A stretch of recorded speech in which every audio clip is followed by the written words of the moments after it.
¿Y si una de las naciones que hoy aparece todos los días en las noticias ya tuviera su destino escrito hace más de 2000 años? Hay momentos en la historia en los que el presente parece acelerarse, como si los acontecimientos estuvieran empujados por una fuerza más antigua que la política y más profunda que la estrategia militar. Irán no es solo un país moderno con tensiones diplomáticas y ambiciones regionales, es un territorio con un pasado bíblico, profético y simbólico que atraviesa siglos. Entenderlo no es un ejercicio de curiosidad religiosa, sino una forma de leer el mundo con otros ojos, con calma, con perspectiva y con la sobriedad de quien sabe que nada ocurre por azar. Irán, en la Biblia, no aparece con su nombre actual, aparece como Persia, y ese detalle ya dice mucho. Persia no fue un enemigo menor ni una nación irrelevante en el relato bíblico, fue un imperio, una potencia, una civilización refinada, que en determinados momentos actuó incluso como instrumento de Dios. Ciro el Grande, rey de Persia, es mencionado por nombre propio en libros de Isaías, siglos antes de que naciera, no como un tirano, sino como alguien elegido para cumplir un propósito específico: permitir el regreso del pueblo judío del exilio y la reconstrucción de Jerusalén. Desde una mirada estoica, este hecho enseña algo incómodo, pero esencial. El poder no garantiza sabiduría, pero puede ser usado para fines que trascienden al propio gobernante, incluso sin que éste lo comprenda del todo. Persia fue fuerte, influyente, temida y respetada. Sin embargo, como todo imperio, también fue temporal.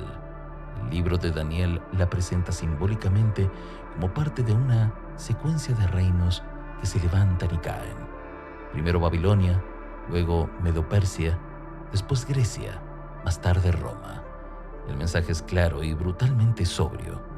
Ninguna potencia es eterna. Desde el estoicismo, esta idea resuena con fuerza. Todo lo que nace muere, todo lo que asciende desciende. El problema no es la caída, sino la ilusión de permanencia. Cuando observamos al Irán moderno, no podemos evitar notar paralelismos inquietantes. Un país orgulloso de su historia, consciente de su peso regional, enfrentando a Occidente, con una identidad religiosa fuerte y una narrativa de resistencia. La Biblia no habla de centrifugadoras nucleares ni de tratados internacionales, pero sí habla de naciones que confían en su fuerza, en sus alianzas y en su capacidad de intimidar. Y también habla de cómo esa confianza suele preceder al juicio. Uno de los pasajes más debatidos sobre Irán se encuentra en Ezequiel 38 y 39, donde se menciona a Persia como parte de una coalición que en los últimos tiempos se levanta contra Israel. El texto no describe fechas exactas ni nombres modernos, pero sí patrones: una alianza de naciones, un ataque calculado, una sensación de seguridad previa en la tierra atacada y una intervención divina que cambia el curso de los acontecimientos. Desde una lectura prudente y estoica, esto no invita al pánico ni a la especulación descontrolada, sino a la observación atenta. Las profecías no fueron dadas para alimentar miedo, sino discernimiento. Irán, según esta narrativa, no es el protagonista absoluto, sino una pieza dentro de un tablero mayor. Y eso también es una lección para la vida diaria. Ninguna persona, ningún país, ningún proyecto es el centro del universo. Creerlo es el primer paso hacia el error. El estoicismo enseña a aceptar nuestro lugar en el orden de las cosas, a actuar con virtud sin obsesionarnos con el resultado final. La Biblia, desde otro lenguaje, transmite una verdad similar. Hay un plan más amplio y no siempre nos toca entenderlo completo. Históricamente, Persia fue tolerante con diversas religiones. Permitió el retorno judío y financió la reconstrucción del templo, pero con el tiempo su relación con el pueblo de Dios también se tensó.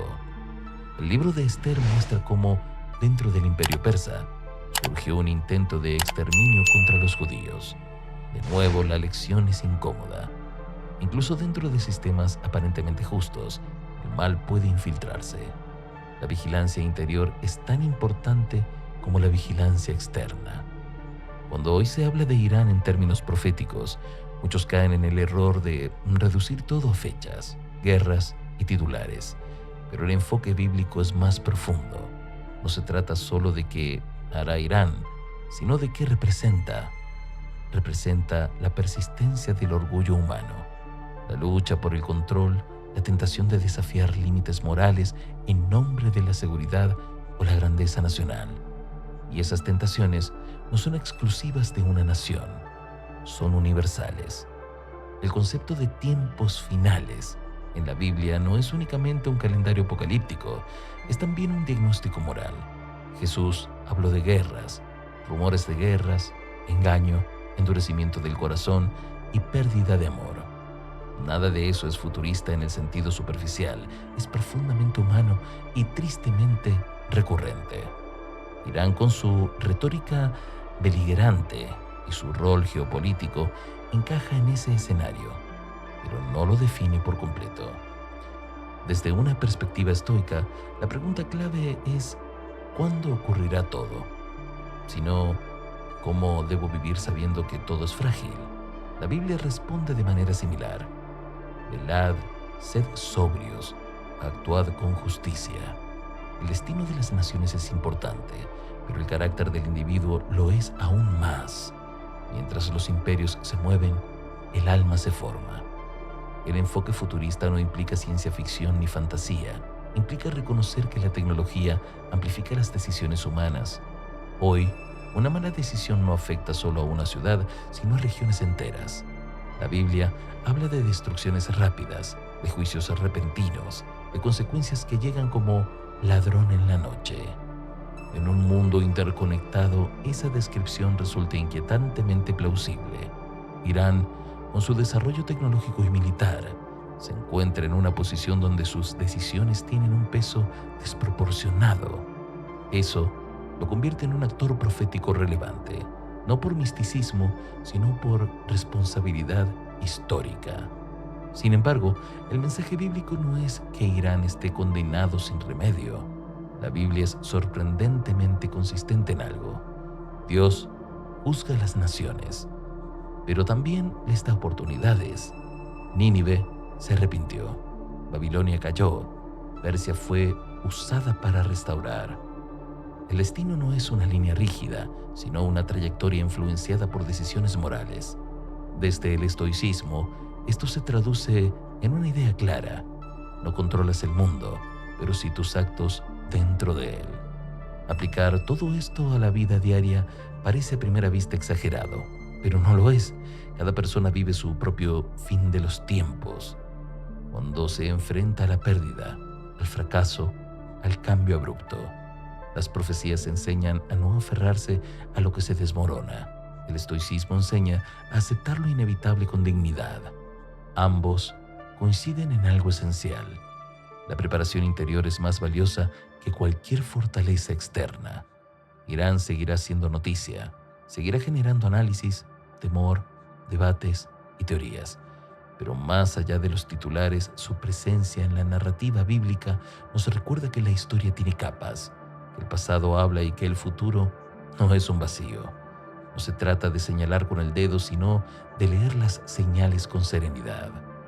El verdadero mensaje no es que Irán sea el enemigo final, sino que ningún poder que se erige contra principios eternos permanece. Y esa es una advertencia tan válida para su superpotencia como para una sola persona que vive convencida de que puede ignorar las consecuencias de sus actos. En tiempos de incertidumbre, la tentación es el miedo o el fanatismo. La Biblia propone otra cosa: discernimiento. El estoicismo propone algo complementario: dominio propio. Cuando ambos se encuentran, surge una forma de ver el mundo que no se deja arrastrar por el caos ni por la euforia. Quizás el destino bíblico de Irán no sea solo una profecía sobre guerras futuras, sino un espejo que refleja una verdad más amplia. La historia no pertenece a los más fuertes, sino a los más conscientes de sus límites.